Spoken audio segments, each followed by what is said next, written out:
अस्सलामुअलैकुम welcome back to another video. कैसे हैं आप लोग? में अच्छे होंगे व्यूअर्स। इस वीडियो में हम बात करने जा रहे हैं क्रिप्टो मार्केट के बारे में। सबसे पहले हम लोग बात करेंगे बिटकॉइन के बारे में। और यहाँ पर लोग समझ रहे हैं कि बुलिश जो है वो यहाँ पर ट्रेंड बन रहा है।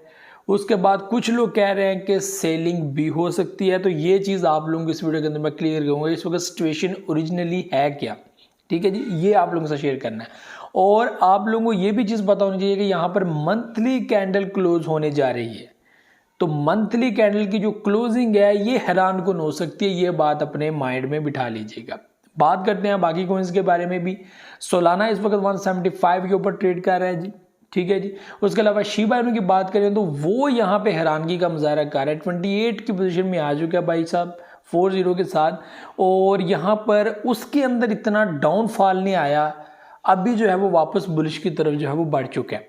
तो इसके बारे में बात करते हैं। पैप कोइन के बारे में यहाँ पर बात करेंगे, जिसने डंप लिया 593 तक 50 के साथ और उसके बाद वापस से 859 तक बुलिश कर गया और इस वक्त 744 के ऊपर ट्रेड कर रहा है। बहुत ही ज़बरदस्त सिचुएशन बनी हुई है। बात करें हम लोग बिटकॉइन की और आल्ट कोइंस की, इन दोनों में अगर देखा जाए तो बड़ी एक जो है वो हैरान कुन सिचुएशन बनी हुई है। तो चलते हैं और सबसे पहले हम लोग बात करते हैं बिटकॉइन के बारे में। तो बिटकॉइन मेरे भाइयों इस वक्त जो सिचुएशन चल रही है इसमें यह है कि रिस्की मूवमेंट तो है, रिस्की टाइम तो चल रहा है कि यहाँ पर आप लोग अगर इन्वेस्टमेंट करते हो तो कुछ भी हो सकता है, या तो फ़ायदा हो जाएगा या नुकसान हो जाएगा। तो यहाँ पर कुछ भी आप लोगों को अगर मैं बताऊँ यहाँ पर कि कुछ भी कहना जो है वो कबल वक्त होगा कि क्या कुछ होने वाला है। और अगर हम लोग नेक्स्ट न्यूज़ के ऊपर चलें तो यहाँ पर बड़ी बैड न्यूज़ चाह रही हैं, यानी कि हाल्विंग आ रही है और हाल्विंग में हमेशा डाउन जो है फॉल आता है, रेड कैंडल्स बनती हैं और अच्छा खासा मार्केट जो है वो गिरती है। और अगर आप लोगों को मैं प्रेडिक्शंस बताऊं बहुत सारे लोगों की, तो लोग 30,000 के ऊपर भी मार्केट को लेकर बैठे हुए हैं, कोई 40,000 के ऊपर भी मार्केट को ये गैस करके बैठे हुए हैं यहाँ तक जा सकते हैं। लेकिन अभी तक मार्केट को देख के ये कुछ भी समझ नहीं आ रहा कि मार्केट आहर चाहती क्या है। कुछ लोग तो ये भी कह रहे हैं कि क्या इस बार सच में जो है वो प्राइसेस हिस्ट्री की तरह जो है वो वापस जो है वो रिपीट होंगी, नीचे की तरफ जाएंगी, या इस बार ऐसा कुछ नहीं होगा और प्राइसेस आगे ही जाएंगे और यहाँ पे हम लोगों को मौका नहीं मिलेगा बाइंग करने का। तो ऐसा तो बिल्कुल नहीं है, मौका तो मिलेगा, लेकिन कितना मौका मिलेगा ये देखने वाली बात है, किस हद तक मौका मिलेगा, ठीक है। या 100% मौका मिलेगा, 20% मिलेगा, 10% मिलेगा, ये देखने वाली बात है। अगर कोई गिरते भी हैं तो कितने गिरते हैं ये देखने वाली बात है।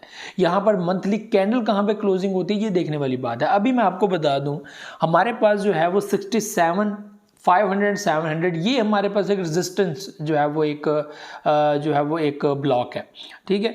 और इसको ब्रेक करके आगे बढ़ना मार्केट के लिए एक हैरान कुन हो सकता है, यानी कि मार्केट में एक बुलिश मोमेंटम बन सकता है और मार्केट आगे बुलिश कर सकती है।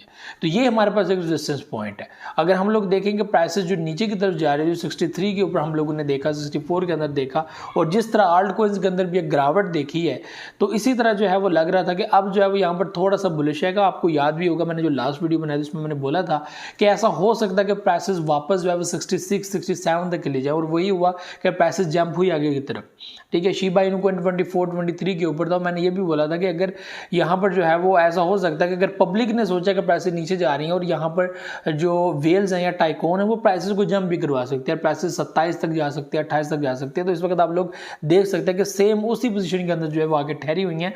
और ये रियलिटी की बात है कि पब्लिक लिक्विडेट हुई है, लोगों के स्टॉप लॉस जो है वो हिट हुए हैं, ये चीज़ हुई है। तो ये व्यूअर्स इस वक्त जो है वो सिनेरियो चल रहा है। तो यहाँ पर एक तो सपोर्ट पॉइंट है, एक रेजिस्टेंस पॉइंट है, और रेजिस्टेंस पॉइंट के बिल्कुल करीब है इस वक्त मार्केट, ठीक है। और 67 के अंदर जो हम लोग देख रहे हैं मार्केट को अभी भी, तो यहाँ पर इसको ब्रेक करके आगे की जो है वो कैंडल की क्लोजिंग देना, ये जो है वो काफ़ी हैरान कुन हो सकता है, ठीक है। इस वक्त 65 के ऊपर जो है मार्केट जा रही है। अगर मैं आपको रिसेंट की बताऊं तो जो हमारे पास पॉइंट है वो 67, 500, 700 का, इसको ब्रेक करने का मतलब है प्राइसेस आगे बढ़ सकते हैं और कैंडल की क्लोजिंग अगर आगे होती है तो उसके बाद मंथली कैंडल ये कहाँ पे क्लोज होती है, ये हैरान कुन चीज़ होगी। अगर मंथली कैंडल जो है वो अपनी वापस रेड की तरफ शिफ्ट हो जाती है, ऐसा भी हो सकता है कि जो आगे जो है वो पहली तारीख ऐसी हो कि वो रेड की तरफ ले जाए सारा कुछ, या आइंदा 3-4 दिन आपको रेड की तरफ ले जाए, ऐसा भी हो सकता है। तो आखिरी दिन बड़े हैरान कुन हो सकता है, क्योंकि पिछले मंथ भी आखिरी दिन से जो है वो टाइम स्टार्ट हुआ था और जो न्यू कैंडल स्टार्ट हुई थी वो ग्रीन स्टार्ट हुई थी, ठीक है। तो अब जो है वो क्या वही कैंडल क्या वो विक देकर जाएगी या वो कैंडल की क्लोजिंग करेगी डाउन, ठीक है, रेड की तरफ। तो अभी तक तो रेड का कोई नामो निशान नहीं है, ग्रीन में ही क्लोज होगी जैसा नज़र आ रहा है, और आइंदा जो कैंडल है वो रेड में जा सकती है, ऐसा कुछ नज़र आ सकता है। तो ये व्यूअर्स पोजीशन थी। बाकी मज़ीद जो है वो आप लोगों को मैं टाइम टू टाइम अपडेट करता रहूँगा। मुझे तो जल्द दुआ में याद रखिएगा, बहुत सारे क्या रखिएगा। अल्लाह हाफ़िज़।